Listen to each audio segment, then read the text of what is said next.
FM 89.1 Radio Universidad. Porque ahora, como todos los miércoles, le pedimos disculpas, que nos atrasamos un poquito en la columna habitual que tenemos de la Asociación de Magistrados y Funcionarios de La Matanza. Con nosotros, Alejandro Fernández. ¿Cómo le va, Ale? Buenas tardes, nada que perdonar, nada que Bueno, disculpar. gracias, muchas gracias por bancarnos en esta. Alejandro es el auxiliar letrado del Juzgado Civil y Comercial, prosecretario de la Secretaría de Cultura de la Asociación de Magistrados y Funcionarios de La Matanza, también docente de esta Casa de Altos Estudios. Muy bien, Ale, ya estamos comunicados, ¿no? Podemos saludar a Rodrigo Gastón Costa, secretario de la Asesoría 4, especializada en capacidad de La Matanza. Hola Rodrigo, bienvenido, ¿cómo estás? Hola, ¿qué tal? Buenas tardes. Gracias por la comunicación y por hacernos participar. Muy bien, bueno, muchas gracias a vos por atendernos. Alejandro, ¿querés contarnos algo más de Rodrigo? Sí, cómo no. Rodrigo, bueno, además de ser el secretario de la Asesoría Especializada en Capacidad, es especialista en la función judicial por la Universidad de Morón y tiene la elaboración de la tesis por la Maestría de Magistratura y Derecho Judicial por la Universidad Austral. Muy bien, el tema que nos convoca hoy, le ponemos el título para que también el doctor se pueda explayar con respecto a esto, para que quede claro, para que lo entiendan los oyentes y nosotros también, que a veces estamos medio perdidos con algunos temas, y tiene que ver con la determinación de la capacidad jurídica y salud mental. Doctor, ¿por dónde quiere que comencemos con este tema? Y bueno, empezamos por el principio.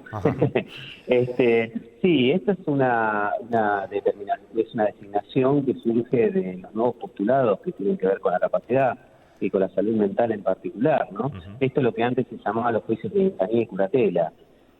Dado las nuevas concepciones que hay con respecto al tema de la discapacidad, ya que hay una convención internacional que resguarda los derechos de las personas con discapacidad que tienen un rango constitucional. Nosotros, desde la Constitución del año 94, hay determinados tratados o convenciones de derechos humanos que tienen una jerarquía que están al mismo nivel de la Constitución Nacional. Entre ellos está la Convención de los Derechos de las Personas con Discapacidad, que tienen, digamos, un rango que fue establecido posteriormente por el legislativo. Y esto implica de que esto es lo que se llamaba antes la insanía o la demencia, ahora no se ha considerado tal, digamos, sino que es un juicio que se le realiza a una persona para poder establecer si necesita la asistencia o el acompañamiento de determinados apoyos que tienen que ser determinados por un juez de familia para celebrar determinados actos jurídicos que no los puede hacer por sí mismo, ya sea porque tiene una adicción, que puede ser a sustancias psicoactivas, drogas o el consumo de alcohol, o porque presenta una enfermedad mental, puede ser esquizofrenia, bipolaridad, retraso mental, etcétera, y que como consecuencia de esa enfermedad no pueda realizar determinados actos por sí mismo y que requiera la asistencia o el acompañamiento de una persona o de varias personas que tienen que formar una red de apoyo en su beneficio. Eso tiene que ser determinado por un juez de familia. Y en ese tipo de cuestiones es en donde interviene nuestra asesoría especializada. Siempre intervenimos cuando está cuestionada la plena capacidad de una persona, que por más que sea una persona mayor de edad, la mayoría de edad en nuestro sistema es a partir de los 18 años, y cuando está cuestionada esa plena capacidad, porque tiene una enfermedad o una adicción, se inicia un juicio que se llama de determinación de la capacidad jurídica ante un juez de familia con intervención, entre otros organismos, de la asesoría especializada número 4. En este juicio, obviamente, la persona va a ser evaluada por un equipo interdisciplinario, va a ser asistida por un letrado designado de su confianza, o en su defecto, si no tiene a alguien a quien nombrar, va a ser asistido por una defensoría oficial. Y durante todo el trámite del proceso se va a tratar de determinar si esa persona, más allá de su adicción o de su enfermedad, necesita ese nombramiento de un apoyo para determinados actos públicos, como puede ser, por ejemplo, no sé, administrar, disponer de sus bienes, contratar, testar. Eso lo tiene que determinar el juez, obviamente con el auxilio de su equipo técnico, es decir, del psicólogo, del trabajador social, del médico psiquiatra, no solamente es el médico psiquiatra. Esto es un avance que se ha dado en una evolución a lo largo del tiempo, un cambio de paradigma, un cambio de cosmovisión, un cambio de pensamiento que se fue dando principalmente por la adopción de esta convención internacional, que fue, digamos, recepcionada primero por la Ley Nacional de Salud Mental en el año 2010, y que esto también se ve reflejado en todo el sistema que establece el Código Civil actualmente vigente desde agosto del 2015. Esto, por supuesto, ha implicado todo un avance. Antes, un juicio de insanía y curatela implicaba que la persona fuese cercenada completamente de todos sus derechos, porque se le nombraba como curador al pariente, ¿no? Es decir, la madre, el padre, el hermano mayor de edad, el hijo mayor de edad, que con la designación de curador suplantaba su voluntad y todos los actos jurídicos, todas las cuestiones legales, las realizaba el curador o la curadora, y esa persona no podía participar de ninguna manera porque su voluntad quedaba excluida porque era un demente o un insano. Un poco esto dentro de la organización que tenemos, la organización judicial departamental, hay asesorías, de las 4 asesorías que tenemos en el Departamento Judicial de La Matanza, 3 asesorías se encargan de todas las cuestiones referentes a niños, niñas y adolescentes, donde están involucrados niños, niñas y adolescentes, y la asesoría 4 en todas las cuestiones en donde están involucrados personas adultas y también adolescentes, en los cuales está cuestionada su capacidad y tiene un juicio de determinación de capacidad, o incluso también juicios de internación, que también tramitan ante un juez de familia, algunos de los 11 juzgados de familia que tenemos acá en La Matanza, y que se refieren a internaciones por un tema de descompensación por salud mental. Obviamente esto no intervenimos en cuestiones de internación, por ejemplo, que por una operación de apéndice, por ejemplo, sino esto es una internación psiquiátrica, ya sea en un hospital público, en una clínica, en alguna institución en donde se trata patologías psiquiátricas o de adicciones. Estamos hablando un cambio de paradigma, ¿no? Totalmente. Del que vos estás mencionando, porque me imagino que anteriormente, y lo hemos visto en alguna que otra película, se daba esto o la posibilidad de alguien que se aproveche, ¿no? de esta situación y que deje amparado en la justicia la insanidad por parte de un tercero y que pueda hacerse cargo de sus bienes directamente, ¿no? A veces de sus hijos y sus hijas también, ¿no? Claro. Exactamente. De hecho, tenemos una norma que todavía está vigente, en donde dice, bueno, que aquella persona que ha sido nombrada curador de una persona es el tutor de los hijos de esta. Lo que ocurre es que, este era un sistema que en su momento, nosotros tengamos en cuenta que el Código Civil, que estaba vigente antes de agosto del 2015, el Código de las Artes, es un Código Civil de fines del siglo XIX, que obviamente la única reforma, digamos, importante que tuvo fue en el año 68, y algunas otras reformas, algunos temas puntuales que se dieron después con el advenimiento de la democracia, ¿no? Pero a ver, en su momento era un sistema que era avanzado para su época, pero bueno, con los cambios de paradigma, el avance que hubo, la cosmovisión, el pensamiento con respecto a los derechos humanos. Ustedes fíjense que en el Código Civil originario, en el siglo XIX, las únicas personas capaces eran los varones, los hombres adultos. Incluso el sistema manifestaba que, no solamente las personas, los niños y niñas, eran nombrados como personas menores de edad e incapaces, sino incluso también las mujeres. Entonces hubo toda una evolución en la cual se fue reconociendo derechos, obviamente, primero a las mujeres, después a los niños, y la última oleada de reconocimiento de derechos humanos se está dando con respecto a las personas con discapacidad, las personas adultas mayores, que son personas en las cuales nosotros también intervenimos. Es decir, nuestra asesoría especializada también interviene en cuestiones en donde están vulnerados los derechos de las personas adultas, ¿no? Como se dice ahora a los ancianos. Muchas veces, como decían ustedes, se querían aprovechar de personas ancianas y se les iniciaba un juicio de insanía para ser nombrados curadores y disponer, bueno, de su patrimonio, porque justamente una declaración de insanía lo que implicaba era que la voluntad del insano era reemplazada por la voluntad del curador. Obviamente toda esta concepción cambió, porque obviamente nosotros podemos ver en la realidad cotidiana personas que tienen una discapacidad mental, y por el tema de tener esta discapacidad mental o una enfermedad mental, esto no implica que sean incapaces para ejercer sus derechos. En todo caso, tal vez esto determinado justamente en este juicio de determinación de capacidad que lleva adelante un juez de familia, se pueda determinar que requiera algún tipo de asistencia para, por ejemplo, el tema de su patrimonio. Pero no en todos los casos es necesario. Y esto es algo que uno tuvo que aprender a, digamos, internalizar, esto de que, digamos, la discapacidad mental no es equivalente a incapacidad jurídica, o la enfermedad mental no es igual a incapacidad jurídica. Son dos cosas diferentes. Se puede tener una enfermedad como cualquier otro tipo de enfermedad clínica, se puede tener una enfermedad mental o una adicción y por tal motivo no requerir un curador o un apoyo o requerir asistencia. En los casos que sí sea necesario, y eso lo va a determinar la necesariedad, justamente todo el juicio de determinación de capacidad, por eso es un juicio, por eso interviene un juez de familia con todas las garantías.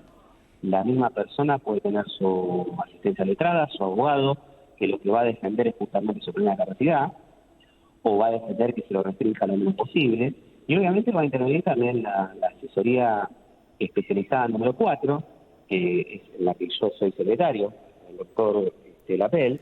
Perdón, que estaba por acá hasta hace unos minutitos, vino a visitarnos y se acaba de ir. Le mandamos saludos, que siempre escucha. Le mandamos saludos porque siempre, digamos, es oyente, es asiduo.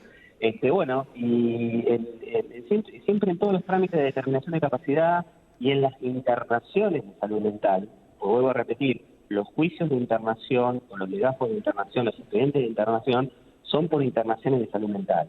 ¿Por qué? Porque cuando hay una persona que por una enfermedad mental, por una adicción se descompensa y el equipo interdisciplinario que lo evalúa determina que como consecuencia de esa descompensación en su enfermedad, en su adicción, en su cuadro de base, trae aparejado un riesgo para su salud y un riesgo para terceros, esto implica de que la persona se autolesione o lesione a la gente que lo rodea, ese equipo interdisciplinario, no el juez, ese equipo interdisciplinario, conforme a la normativa vigente, determina la internación. Pero como es una internación involuntaria, se forma un expediente, una causa en un juzgado de familia, que va a estar caratulado con el apellido y el nombre de la persona sobre internación. Alguna vez se pone internación, otra vez se pone internación, artículo 21 de la Ley de Salud Mental. ¿Esto por qué? Porque al ser involuntaria tiene que tener un control de legalidad. Entonces va a intervenir el organismo jurisdiccional, que es el juez de familia, va a intervenir la asesoría número 4 del doctor Lapel, que es la especializada, y va a intervenir incluso también un abogado, un letrado que va a asistir a la persona internada, que si no la pudo designar la propia persona porque no estuvo en condiciones o no tiene recursos, le va a ser asignado por el Estado, es decir, habitualmente es una defensoría oficial, departamental de La Matanza, y la función que van a tener todos estos organismos es justamente controlar la legalidad de esa internación. ¿La legalidad en qué sentido? En que la persona no esté internada más tiempo del debido. Más tiempo del debido en cuanto a sus características personales y sus necesidades de tratamiento de la patología. Es decir, para que no hagan de la internación de la persona un negocio, las obras sociales o el lugar de internación, sino que justamente sea algo que sea en beneficio de la persona, y si la persona puede continuar el tratamiento, como se dice, en forma ambulatoria, es decir, vuelve a su casa y, no sé, 1 o 2 veces por semana, una vez por mes, conforme lo determine el equipo de salud, haga su control de medicación, haga su control terapéutico y demás, se haga de esa manera. Y eso lo controla el juez. Estamos charlando Obviamente. con, perdón que te corte, con Rodrigo Gastón Costa, el doctor secretario de la Asesoría 4, especializada en capacidad de La Matanza. Vamos a abrir el juego también para algunas preguntas, si te parece, doctor, que tenemos a Alejandro acá. No, si podemos comentar si una persona considera que tiene, bueno, o un familiar, un allegado, un vecino que necesita una internación, ¿qué tiene que hacer? ¿A dónde tiene que ir? Bueno, el tema de el tema de las internaciones, cuando se es un pariente, un familiar directo, se puede solicitar por intermedio de un abogado, por intermedio de la defensoría, o si no se es digamos, un familiar directo, un pariente demás, se puede solicitar, como puede ser el caso de un vecino, recurrir a la asesoría y ahí denunciar esta circunstancia de que la persona se encuentra descompensada, que se encuentra, no sé, o en estado de abandono, o bueno, digamos, con riesgo para sí y riesgo para terceros, y ahí es donde se solicita justamente el traslado, nosotros decimos el traslado a un nosocomio, a un hospital. Si la persona tiene una obra social, se le va a requerir a la obra social que haga el traslado. Si no tiene obra social, habitualmente se trabaja con el equipo móvil de intervención en caso de salud mental de la Secretaría de Salud y Adicciones de la Municipalidad de La Matanza, en donde en esos casos van a recurrir con una ambulancia, un equipo que habitualmente está conformado por médicos psiquiatras, un psicólogo y demás, se van a constituir en el domicilio de la persona, en el lugar donde se encuentran, y van a hacer una primera evaluación para determinar si esa persona puede ser compensada en el lugar o requiere asimismo un traslado a un hospital. Si requiere un traslado a un hospital, bueno, se va a hacer el traslado y ahí en el hospital habitualmente, bueno, en el ámbito de La Matanza, de donde estamos nosotros, es el Hospital Parisien, va a ser trasladado al mismo y ahí el equipo interdisciplinario, la Guardia de Salud Mental, va a tomar conocimiento de la persona, lo va a evaluar y lo va a internar. Y de todo esto se va a informar, como es una internación involuntaria, por una cuestión de protección de los derechos fundamentales de la persona. Nosotros tenemos que tener en cuenta que uno de los derechos fundamentales de toda persona es el tema de la libertad. Entonces, en resguardo de este derecho fundamental, porque esta internación es involuntaria, es decir, no requiere la voluntad de la persona porque así lo determina un equipo interdisciplinario, porque si no está en riesgo su vida, o está en riesgo también terceros, se le da conocimiento ahí al juzgado de familia en turno.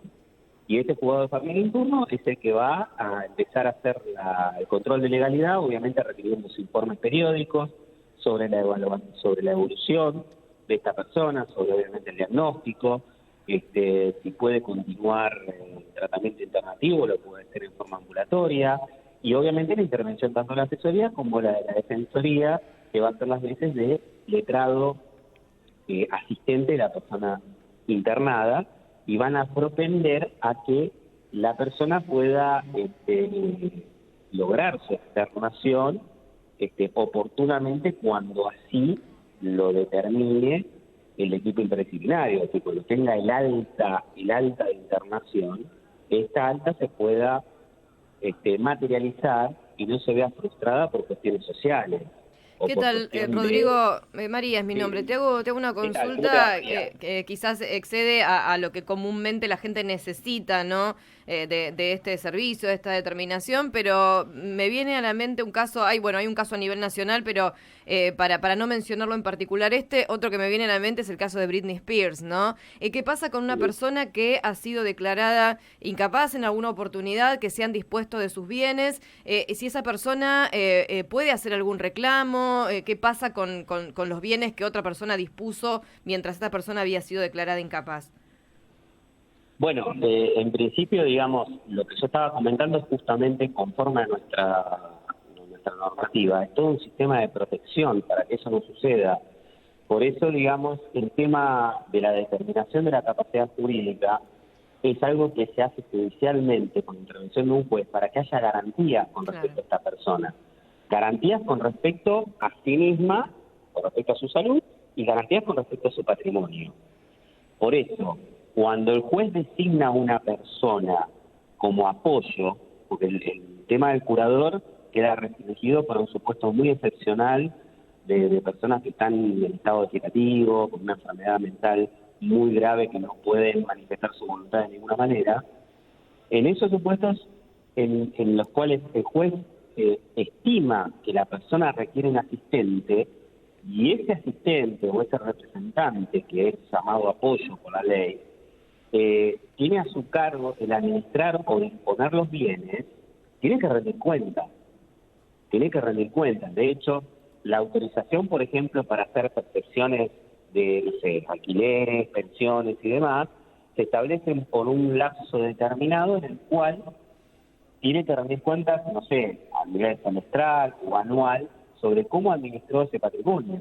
Claro. Porque si no fue bien administrado, y en eso siempre nos corre en vista a la asesoría especializada, en donde nosotros podemos pedir explicaciones, podemos sugerir que no se apruebe la rendición de cuentas, o sugerir que sí se apruebe la rendición de cuentas, o sugerir que con el patrimonio se haga determinada medida, por ejemplo, no sé, determinado monto de dinero, ponerlo en plazo fijo, o decir, bueno, tal inversión no nos parece pertinente, o sí nos parecería pertinente que se invierta en tal cosa porque eso resguardaría el valor del patrimonio de nuestra persona asistida.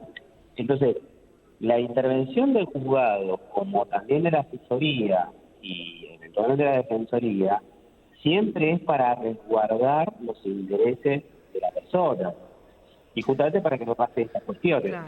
De hecho, el sistema establece esta rendición de cuentas justamente para que si hay una malversación o hay un mal manejo, el nombramiento puede ser revocado y se nombra a otra persona. Incluso esto traer aparejado consecuencias de tipo penal, civil, con respecto, bueno, al tema de la rendición de cuentas, ¿no? También puede ser controlada, ¿no, Rodrigo, esa sentencia que limitó la capacidad de ejercicio a pedido de la propia parte sin ningún límite temporal ni de ningún tipo, ¿no? Claro, bueno, igualmente nosotros tenemos como ahí en el sistema legal un sistema de contralor, no solamente con el tema de la intervención de todos estos organismos que yo mencionaba, obviamente el fundamental es el juzgado, ¿no? Que, digamos, tiene que intervenir un juez y obviamente el juez hace un contralor de todo esto del accionar del apoyo, del curador, sino que incluso también hay una revisión obligatoria que se hace cada 3 años.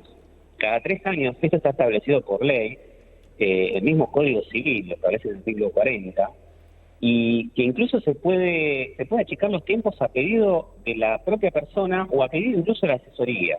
Nosotros hemos tenido sentencias en ese sentido en nuestra Cámara Civil y Comercial Departamental de que la asesoría está legitimada para peticionar incluso antes de los 3 años una revisión de la sentencia.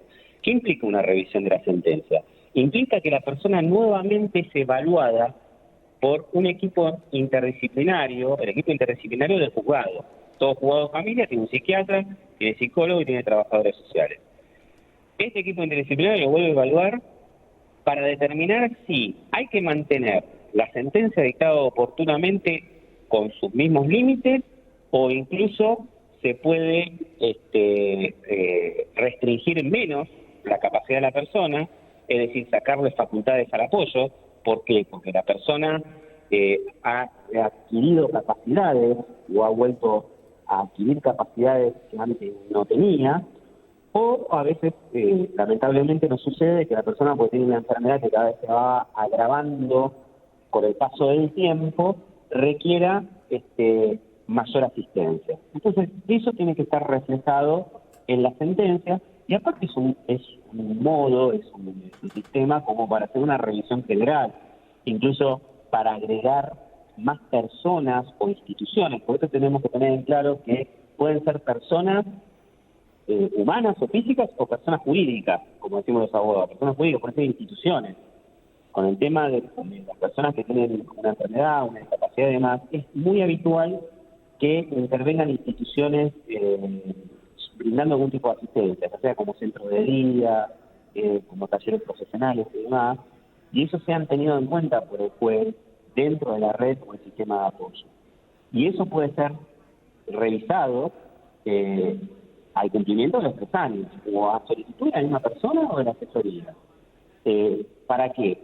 Para, hacer ajustes que sean necesarios, ya sea porque la persona requiera mayor apoyo o justamente para disminuir ese apoyo porque la persona ha logrado restituir determinadas capacidades por,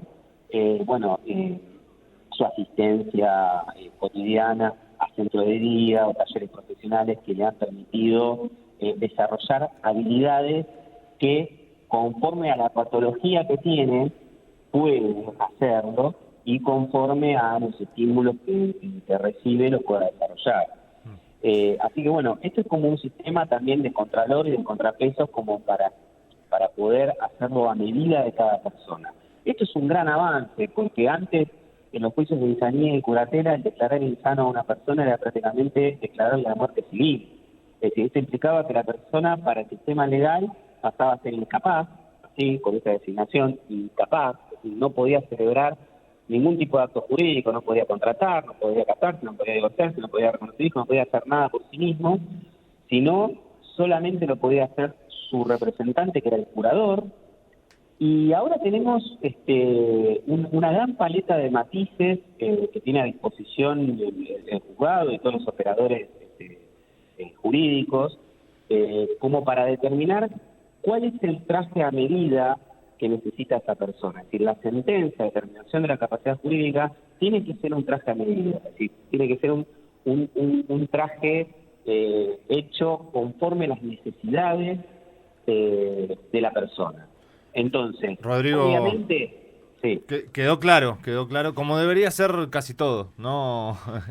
Pasa que como debería ser casi todo. A veces es muy difícil esa particularidad y por eso se tiende a la generalidad y bueno, a veces resulta injusto, ¿no? Muchas veces. Nos estamos quedando sin tiempo, te agradecemos por la participación, ha quedado muy claro todo, sobre todo esta última cuestión de la que hablabas, esta necesidad que se venía exigiendo hace bastante y que bueno, por suerte ahora empieza a acomodarse. Fue un gusto haber charlado con vos, Rodrigo, así que te esperamos a la próxima. Y le mando un saludo a todos mis alumnos de Introducción al Derecho Civil y de Teoría de los Hechos y Actos Jurídicos de la UNPAD, que es de donde estoy hablando, que es una universidad pública también. Y te agradezco mucho esta oportunidad de poder hablar con ustedes. Gracias a vos. Era el doctor Rodrigo Gastón Costa, secretario de la Asesoría 4, especializada en capacidad de aquí de La Matanza, docente también entonces de la UNPAS. Quizás a los alumnos y alumnas que les mandó saludos es lo que estaban ahí esperando que nosotros terminemos para tener su clase, así que les mandamos un abrazo desde acá. Muy bien, ahí estamos entonces. Ale, muchas gracias. No, muchas gracias a ustedes como siempre. Hasta la próxima. Desde la Universidad Nacional de La Matanza, Radio Universidad FM 89.1. Siempre cerca.